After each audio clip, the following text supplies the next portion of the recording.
रामकृष्ण हरी बावली.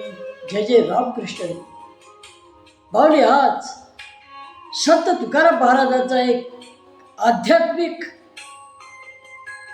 असा अभंग जो खूप प्रसिद्ध आहे, त्या अभंगावर आपल्याला चर्चा करायची आहे. अभंग असा आहे, पहा बावली. माया तेची ब्रह्म, ब्रह्म तेची माया, अंगानी छाया जया परी, तोडितान तुटे सारिता निराळी, लोटांगण तळी हारपती, दुजे नाही तेथे बळ कोणासाठी, आणि कते आटी विचाराची, तुका म्हणे उंच वाढे उंचपणे, ठेंगणी लवणे जैशी तैशी. असा हा अतिशय प्रसिद्ध असा अभंग आहे तुकाराम महाराजांचा. काय म्हणतात महाराज या अभंगामध्ये पाहूया. पहिल्या चरणामध्ये महाराज म्हणतात, माया तेची ब्रह्म, ब्रह्म तेची माया, अंग आणि छाया जयापती. माया अध्यात्म हा संसार आणि ब्रह्म सत्य ज्ञान हे दोन्ही भिन्न भाषात असले तरी एकच आहेत माऊली. माया आणि ब्रह्म वेगळे नाही. एक साधं उदाहरण आपल्याला सांगता येईल. महाराजांनी खूप सुंदर उदाहरणं दिलेले आहेतच पुढे, तरी एक उदाहरण आपण घेऊया. उदाहरणार्थ सुवर्ण आहे, सोनं. सोन्याचे अनेक दागिने असतात. अंगठी असेल, मंगळसूत्र असेल, गळ्यात घालायची चेन असेल, किंवा नाकामधली नथ असेल, किंवा बिंदी असेल, असंख्य नाना प्रकारचे दागिने सोन्यापासून बनवलेले, सुवर्णापासून बनवलेले. त्यांचं रूप वेगवेगळं, दिसतात वेगवेगळे, परंतु सत्य काय आहे? काय आहे सत्य? सत्य हेच आहे की ते सर्व सोन्याचे आहेत, ते सर्व सोनंच आहे. हे आहे ज्ञान. म्हणजे दागिने जरी वेगवेगळे दिसत असले तरी त्याचं मूळ मात्र एकच आहे. तसंच माया आणि ब्रह्माचं आहे. ज्याप्रमाणे आपली सावली आपल्याला सोडत नाही, जेव्हा प्रकाश असतो तेव्हा सावली पडते आणि सावली आपल्या बाजूला जाऊच शकत नाही, त्यासारखं माया आणि ब्रह्म हे एकमेकांत वाचून राहू शकत नाही. माया आहे तिथे ब्रह्म आहेच, आणि ब्रह्म आहे तिथे माया आहेच. दुसऱ्या चरणामध्ये महाराज म्हणतात, तोडितान तुटे सारिता निराळी, लोटांगण तळी हारपती. आता ही छाया कशी आहे? सावली ही शस्त्रानं तोडल्यानं तुटत नाही, बळजबरी केल्यानं तुटत नाही. मग जर आपण साष्टांग दंडवत घातलं, लोटांगण घातलं प्रभूच्या चरणी, प्रभू चरणी लीन झालो, झुकलो, नम्र झालो, तर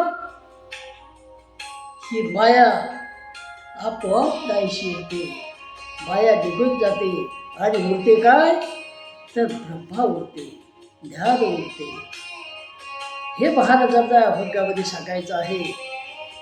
तिसऱ्या चरणामध्ये महाराज म्हणतात, दुजे नाही तेथे बळ कोणासाठी, आणि कते आटी विचाराची. महाराज म्हणतात, माया आणि ब्रह्म हे वेगळे नाहीतच. अगोदर अज्ञान असते, ज्ञान झालं की ते सत्यामध्ये. दोरी अंधार असेल तर आपण त्याला साप समजतो, परंतु ज्ञानरूपी प्रकाश, आता इथे प्रकाश जर पडला तर आपल्या लक्षात येते की तो साप नाही तर काय, ती दोरी आहे. तसं ज्ञानरूपी प्रकाशामुळे जे अज्ञान असते ते अज्ञानाची चादर दूर झाली, म्हणजे ज्ञान होते, सत्याची जाणीव होते, ब्रह्माची जाणीव होते. आणि ज्या ठिकाणी माया आणि ब्रह्म हे वेगळे नाहीतच, हे अद्वैत आहे, एकमेकापासून वेगळे करता येत नाही. मग त्यासाठी विनाकारण आकांड तांडव कशाला करायचं? कशाला विचार जास्त करायचा की या मायेपासून, संसार लोभापासून वेगळं व्हायचं आहे? नाही. महाराज म्हणतात तो मार्गच नाही. इथे राहा, माया स्वीकारा, आणि जर माया मोहपाशातून, मायेमधून मुक्त व्हायचं असेल तर काय करा? भगवंताच्या चरणी लीन व्हा. आपोआप लीन झाल्यानंतर, नतमस्तक झाल्यानंतर ध्यानाची कपाट उघडल्याशिवाय राहणार नाहीत, ब्रह्माचं ज्ञान झाल्याशिवाय राहणार नाही, तो मार्ग आपल्याला मिळाल्याशिवाय राहणार नाही. त्या मार्गाने आपल्याला जाता येईल. त्यासाठी लोटांकन घालावं लागेल, शब्दशः अर्थानं लोटांकन घालावं लागेल. असं जरी असलं तरी महाराजांना म्हणायचं आहे की अगदी मनापासून, हृदयापासून भगवंताला शरण जायचं आहे, आणि शरण गेल्यानंतर आपल्याला शांततेचा मार्ग, सत्याचा मार्ग नक्कीच सापडतो. अज्ञानी माणसाला जेव्हा समजते की मला याचं ज्ञान नाही, हे सर्वात मोठं ज्ञान आहे. आणि जेव्हा एखाद्याला समजते की आपल्याला ज्ञान नाही, आपल्याला जाणीव नाही, बऱ्याच गोष्टी आपल्याला माहीत नाही, सर्वच त्यामध्ये आहे, आणि हे जेव्हा आपण समजतो तेव्हा आपली शिकण्याची तयारी होते, ज्ञान मिळवण्याची आपली तयारी होते, ज्ञान लालसा वाढते, आणि मग ते जाणून घेऊन आपण मार्गक्रमण करू शकतो, पुढे जाऊ शकतो. म्हणून मला सर्वच येते असा अहंकार काही कामाचा नाही, कारण कोणाला सर्व येत नाही, कोणत्याच विषयातलं कोणाला सर्व येत नाही. आपलं अज्ञान आहे, आणि आपण अज्ञानी आहोत हे मान्य केल्यानंतरच ज्ञान प्राप्ती होऊ शकते, ज्ञान ग्रहण करता येते, अन्यथा ज्ञान ग्रहण करता येणार नाही माऊली. आणि हेच संत तुकाराम महाराजांना या ठिकाणी सांगायचं आहे. तेव्हा विचाराचं बळ वापरायचं नाही, शक्ती विनाकारण खर्च करायचं नाही मायेपासून मुक्त होण्यासाठी.